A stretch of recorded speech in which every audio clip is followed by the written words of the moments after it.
Today we'll be making this Louise Carmen-inspired traveler's journal. This Louise Carmen-inspired traveler's journal most closely matches their Honoré size, medium, which can fit an A5 journal fairly comfortably. Today's version will have 3 rubber bands, which can fit 3 inserts, and a front pocket. Let's get started. To begin, we have this paper pattern that you can self-draft, and it measures 17 inches by length and 8.5 inches in height. The section on the left side measures 4.5 inches in width. The spine part measures 1.5 inches in width. The next section is 6 inches in width. And then finally, the rightmost panel is 5 inches in width. You can adjust the width of the left and rightmost panels more freely because they're just going to overlap in the front like this. And I liked this measurement for my version. For the front pocket, the bottom width will be 3.75 inches, vertical edge will be 4 inches, and the top will be 1.5 inches. And the total height of this entire pocket is 7.25 inches. And I just connected the diagonal like so. For the holes, this is what you'll need. In the spine section, measure the exact middle, and this is where you'll place the center hole, which measures 2 millimeters in diameter. And all of our holes are going to be 2 millimeters. Now from the middle to outer purple lines, that's going to be 3.25 inches. The space between the rows of holes represented in blue here are going to be 1.5 centimeters. Next, the distance between the holes represented in green is 1 centimeter. And just a reminder, all the holes are 2 millimeters in diameter. And now you can screenshot this if you'd like. I originally also wanted to add a pocket in the back with that larger rectangle that I just pulled back, which is why when I'm cutting leather, you'll see that I'm cutting 3 different blocks of white paper. But in the end, I thought that this leather was just too thick, and so I just landed with the front pocket and then the main leather component that wraps around. In order to cut more exactly, I like to roll some masking tape and attach it to the leather. And this is optional, but I think it helps me just to make sure I don't make any mistakes as I'm cutting. It's pretty important that you use a cork-backed ruler so that your hand doesn't slip as you're cutting. Here with my x-acto knife, I am lining up the edge of the ruler with my pattern, and I'm cutting very slowly and doing multiple cuts because the leather is quite thick, and so it's okay if it doesn't cut all the way through on the first pass. I find it handy to also have a lint roller ready so that I can pick up any little bits. When you're done cutting and removing the pattern off, sometimes you'll notice that the masking tape leaves a little bit of this mark, but I found that once you rub it with your fingers a couple times, it comes out right away, so don't worry about that. This is what I have, which is my big flap leather and then my small flap for the pocket. This next step is optional, but if you want rounded corners, this is how I achieved them. And this is also very possible with just an x-acto knife, but my sister had these corner rounder things around, and so I figured I would try to use them. So with the corner rounder, you're going to want to align the horizontal and vertical edges to your leather. And then you're going to see that it's going to chop off a little edge, right? Just that little corner part. So we're going to hammer down like so.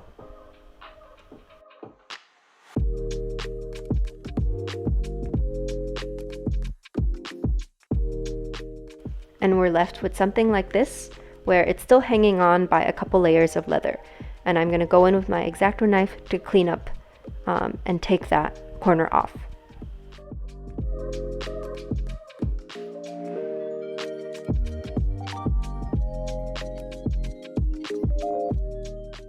I repeated that process for all 4 corners of the large leather piece and just the bottom left corner of the small pocket piece.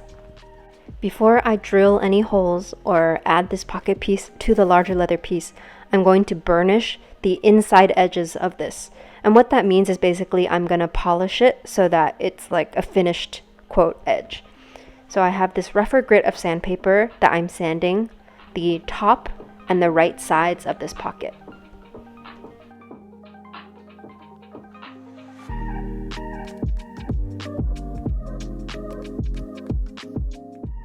using my lint roller for cleanup. And now taking my finer grit sandpaper and sanding just along the top and the right sides of the pocket. And now we'll start burnishing with water the top, diagonal, and right sides. The left and the bottom edges are going to be burnished later when we finish the book anyways, so we can just focus on the top and the right sides for now. So dab some water onto the edge and you'll see it will absorb and turn a darker color like this. And take your hand burnisher and rub back and forth. And the heat will basically draw out the oils of the leather and make the edge shiny. If you watch other leather making tutorials, they will tell you to bevel your edges. I do not have a beveler, and so I could see why you generally want a beveler, because I could see this profile basically started sticking out. So I'm taking a pair of scissors and just chopping off where I see is sticking out a little bit. But definitely if you have a beveler, you should use it. Now I'm just taking some wax. This is some boot wax that I use for polishing shoes. But boots are also leather, right? So it should be the same concept. Yeah, so I'm just taking some on my finger and rubbing it on the edge after I'm done with the water burnishing process. And again, after putting this wax on, you will rub it with the edge burnisher. This process will also help weatherproof your journal, so it'll be less susceptible to damage. When you're done with the water and wax burnishing on the inside edges, this is what it should look like. It's a slightly darker hue than the rest of the leather, and it's much smoother. In order to attach our front pocket to our larger leather panel, I recommend that you tape the sides together. And so basically this will prevent the front panel from shifting. And remember, this is the wrong sides of the leather facing each other. You also want to make sure that where you place the tape is avoiding the edges where you're ultimately going to sew. With my front pocket taped securely, I'm going to flip it around, and now I'm on the smooth side of my big piece, right? And I'm going to take this clear ruler that has a tiny little edge, as you can see here, and I'm going to use that as my guide to mark a straight line, which is then going to become my sewing line. So I'm just taking a wooden awl here, but you could use, I don't know, like a pen that has no more ink, really anything that is kind of sharp but not too sharp that it will pierce the leather. So here I'm just aligning so that I'm measuring about 2 to 3 millimeters away from the very edge. Mark a line with the awl like so, and repeat this for all 4 sides.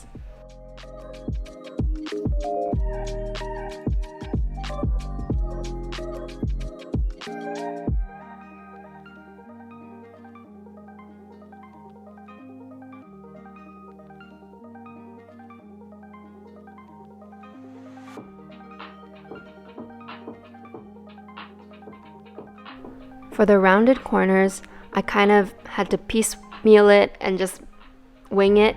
I'm using this like thin scissor thing that came in a leatherworking kit that I got, but honestly at the end of the day I just used the wooden awl to guess, and I feel like my guess was more steady than trying to use this tool. So do what pleases you. When you're finished marking, you should have this light but visible line around your leather, and now we can start hammering.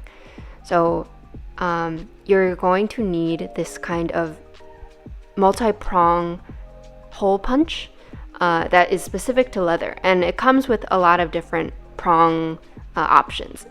And actually, before I even start hammering, I'm just going to take this tool, which is my longest, it has the most prongs, and I'm going to lightly mark out where my holes are. And this will basically just let me hammer later with ease and knowing that I'm not screwing up majorly. So with no pressure from a mallet, only my hand pressure, I'm pushing down, and you can see I'm leaving 6 light marks. And then I am overlapping 2 of the prongs and continuing down the line so that it stays straight. Because if I were to estimate the gap, it also wouldn't work out. So it's okay to overlap, in my opinion. For the corners, instead of continuing to use 6-pronged tool, switch to a 2-prong so that you can get around the curve more easily. As you can see, I have tiny little dots all around the perimeter, and now I'm gonna hammer for real. For this step, layer your leather above a scrap piece of leather like so, and then above your self-healing mat to prevent damage to your table. Now I'm aligning the teeth of this chisel perfectly with the holes I just slightly marked, and I'm gonna hammer as straight down as I can. And this will take about 2 to 3 blows depending on how hard I hit it, and sometimes I hit it even more times. So just make sure it's fully through, because if it's not fully through, you will suffer in the sewing portion. I've hammered all the holes, and now I'm gonna get sewing. In order to measure the correct amount of thread you'll need, I would recommend 3 to 4 times the length of your current distance. So 3 to 4 times the length of the perimeter. I only did twice, and so later you'll see how I had to, make up for that mistake. I needed to close off the first thread and then restart a second thread, which, is not the end of the world if you have to do this, but it will be slightly noticeable because your stitching will inevitably be, a little raised where you have to backstitch. So keep that in mind and try to make sure you have enough thread. So 3 to 4 times. I saw another creator even say 5 times the perimeter. Do what you're comfortable with, but keep in mind that that will make your thread extremely long and a little bit difficult to work with. Now we're gonna start saddle stitching with 2 thick needles like so. We're gonna thread the wax thread through the eye of the needle like normal, and then we're gonna take it to the front of the needle and push the thread towards each other so that it frays open like this. And once you see that it's fraying open, we can stab the needle through that fray. And we're gonna repeat that twice, and you're gonna see this little figure S form around the needle, and then you're gonna pull the thread back.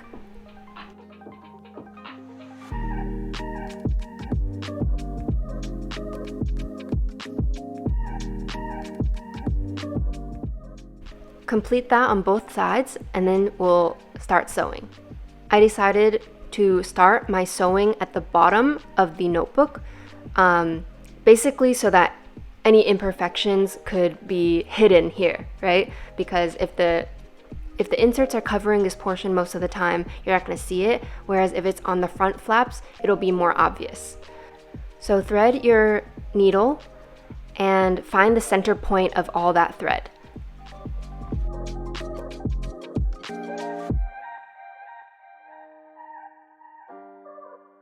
Now we're going to take the right needle, which is the top one, and thread it through the next hole and pull it about halfway through. And then before you pull it all the way, take your left needle, which is coming in from the bottom, and thread it through the same hole. And this part is important, that you do not get the bottom needle stuck in the top needle's thread. So sometimes you have to finagle with it and, take it out, put it back in. But once it's smoothly pulling through, now we can pull the threads tight. As you're sewing, make sure to pull your thread taut, but not too taut that, it seems like you're squeezing the leather, but just taut enough so that it doesn't look loose. I have another leather making tutorial that I'll link right here where I show a more in-depth saddle stitch diagram. But the process is slightly different because that one, it's not a closed loop, right? There's a beginning and an end very clearly. But this, we're doing fully 360 around the perimeter. But the concept of the saddle stitching, of pulling the right one through first and then the left one coming up from the other side, is the same. And so I'll link that right there in the information icon, and hopefully that's helpful as well if this video footage is not clear enough. And now we're just going to continue all along the perimeter. Here I am sewing along, fast forward. This is when I realized that what I originally measured, which was around twice the thread, was not going to be enough to cover the entire perimeter. And so now I'm just ending the stitch here by back stitching. So it's the same concept as what we just did. We're putting the right side in to the, now we're going backwards, right? So we're going to the previous stitch, right side in, pull through, and because we're back stitching, it's not as important that you do kind of like the simultaneous pulling. So honestly, when I'm back stitching, I think it's easier just to pull the right fully and then the left side fully. And then we'll back stitch around 3 to 4 stitches. So now I'm measuring more thread for the leftover stitching that I have to do, and I'm extra anxious, so I'm measuring way more thread than I actually need. But yeah, so like I said at the start of the stitching process, if you don't want to go through the hassle of 2 rounds of stitching like I did, just make sure that you have long enough thread. But keep in mind, it will be a little bit cumbersome to make. You know, you'll feel like you're pulling noodles. Now I'm just continuing where I left off, and same process as when I originally started. We're nearing the last few stitches, so now I'm going to walk you through how to close the loop. This whole process, you can see I'm sewing from right to left, and this is just the way that I started developing, but you know, obviously the direction doesn't matter, but what does matter is that because I originally started right to left, now to finish I'm going to start sewing left to right. I just finished up that last thread there, and so now I'm taking the top needle and pulling it through. Now I'm going left to right, right? I'm going to the next hole over, and then like I said before, because when you're finishing, I guess it doesn't matter as much. I don't know. It just works for me that I don't have to carefully, like as carefully poke the needle anymore to make sure threads don't get tangled anymore. So now I'm going back through the same hole and poking the underside up. And I'll do that for 3 to 4 stitches.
And you can take a pair of scissors and cut the thread as close as possible.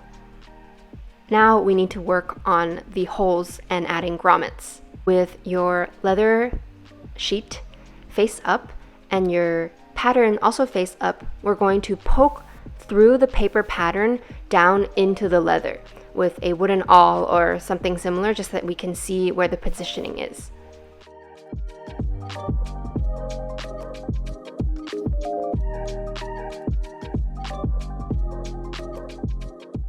It's very faint here, but you can see hints of a hole, right? Because we only want guidelines, and now we're going to go in with a leather hole puncher.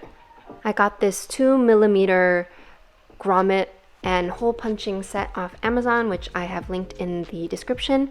But basically, very similar process to when we were punching the holes for sewing, right? We're going to put this over our marking and hammer it a couple times, and we should come out with a very clean 2mm hole. I think it would be slightly easier for workflow if you punched all the holes first. So there'd be 6 holes on the top, 1 hole in the middle, and then 6 holes on the bottom before adding the grommets. And now I'll walk you through the process of adding a grommet. So you want to push the grommet through on the leather smooth side, and then once it's through, you're gonna have something that looks like this. Next, we're gonna put this cylindrical base underneath, which comes with the kit, and then there's a little needle at the end of this tool that will go through the center of everything. And then we're just gonna hammer. And I saw from an expert online on YouTube that it's nicer if you kind of rotate the top rod like so when you're hammering. Of course, you can also hammer straight down, and so I do a combination of both. And now we have all of our grommets set. Let's put in the elastic now. I ended up choosing this dark gray color because I felt like it complemented the leather color and the grommets.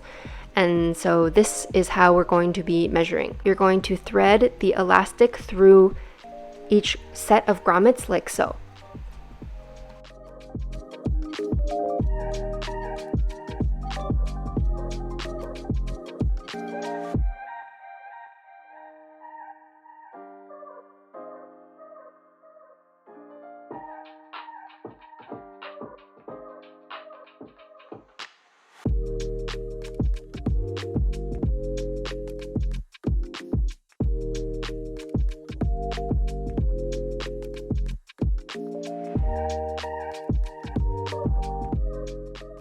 And I'm completely estimating the length of everything right now. Ultimately, the 3 rubber bands or the 3 elastics that I used for the central spine came out to be 17 inches, but I did cut a significant amount off once I tied it into the book and found that it was way too loose.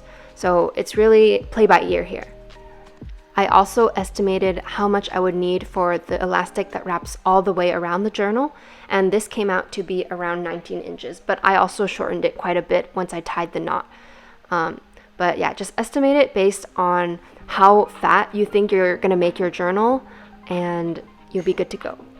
To get the thread through the center hole, I found that it's best to fold your elastic in half and pinch it really tightly so that it can go through from the inside out. I tried to do it just one end at a time, but this elastic is a little thick for a 2mm grommet, which is perfect because right in everyday use you don't want it to slip out. But just in the setup part, it was a little bit tricky for me.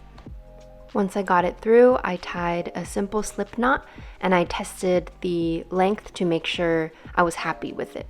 And actually, this first time, I thought it was too loose, so I retied the slip knot, making the elastic a little bit shorter so that overall the fit is tighter around the journal. Next, we're gonna string the elastics in the center like so, and then tie a double knot to secure it.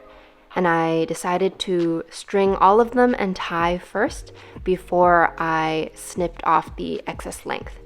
And if your leather is like mine, where it's a little bit softer, it's going to curve inwards a little bit like this. And it's totally okay because when you put your book in and then you fold the journal together, it's not gonna buckle like this anymore.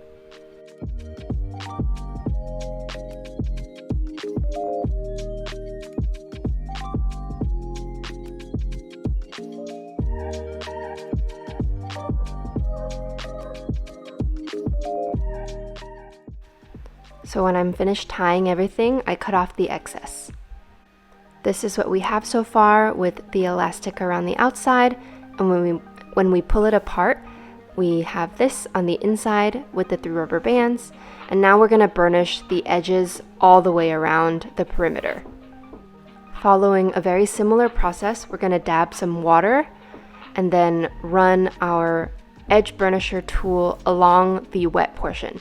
And you can do this section by section. You don't have to wet the entire perimeter and then try to burnish all of that really quickly.